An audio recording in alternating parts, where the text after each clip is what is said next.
আসসালামু আলাইকুম রহমতুল্লাহ।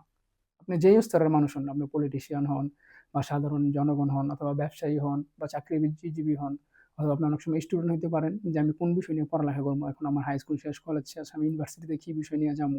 আমি ডক্টর হমু, ইঞ্জিনিয়ার হমু, নাকি আমি সায়েন্টিস্ট হমু বা অন্য যেকোনো বিষয়ে আপনি যদি পড়ালেখা করতে চান, তখন আপনি এই ইস্তেখারা নামাজটা পইরা, এই নামাজটার নাম হচ্ছে ইস্তেখারা নামাজ। এই ইস্তেখারা নামাজটা পইরা আপনি সিদ্ধান্ত নিতে পারেন যে আমি কোনটা পড়বো। তো ইনশাআল্লাহ আপনি একটা ভালো ফলাফল পাবেন। হাদিসটা আমি আপনাদেরকে পড়ে শোনাই, তাহলে ক্লিয়ার হয়ে যাবে আরকি। তো হযরত জাবের ইবনে রাদিয়াল্লাহু আনহু বলেন, রাসূলুল্লাহ সাল্লাল্লাহু আলাইহি ওয়াসাল্লাম আমাদিগকে আমাদের কাজকর্মের ব্যাপারে ইস্তেখারা করিবার তরিকা এরূপ গুরুত্ব সহকারে শিক্ষা দিতেন, যেরূপ গুরুত্ব সহকারে আমাদিগকে কোরআন মসজিদের কোন সূরা শিক্ষা দিতেন। তিনি বলিতেন, যখন তোমাদের কেহ কোন কাজ করিবার ইচ্ছা করে আর সে উহার পরিণতি হিসাবে চিন্তিত হয়, তখন তাহার এইভাবে ইস্তেখারা করা উচিত। প্রথমে ২ রাকাত নফল নামাজ পড়িয়া লইবে, অতঃপর এইভাবে দোয়া করিবে।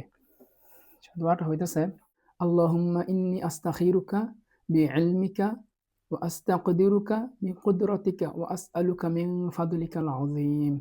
فإنك تقدر ولا أقدر وتعلم ولا أعلم وأنت علام الغيوب. اللهم إن كنت تعلم أن هذا الأمر خير لي في ديني ومعاشي وعاقبة أمري فاقدره لي ويسره لي ثم بارك لي فيه. وإن كنت تعلم أن هذا الأمر شر لي في ديني ومعاشي وعاقبة أمري فاصرفه عني واصرفني عنه واقدر لي الخير حيث كان ثم أرضني به. অর্থ হইতেছে, আয় আল্লাহ, আমি আপনার নিকট আপনার এলেমের মাধ্যমে কল্যাণ কামনা করি, আপনার কুদরত দ্বারা শক্তি চাই এবং আপনার নিকট আপনার মহান অনুগ্রহ প্রার্থনা করি। কেননা আপনি প্রত্যেক কাজের কুদরত ও ক্ষমতা রাখেন, আর আমি কোনো কাজের ক্ষমতা রাখি না। আপনি সবকিছু জানেন আর আমি কিছুই জানি না, এবং আপনি সমস্ত গোপন বিষয়কে অতি উত্তম রূপে জানেন।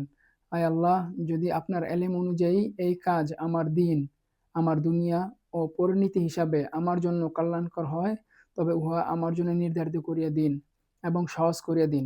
অতঃপর উহার মধ্যে আমার জন্য বরকত দান করুন।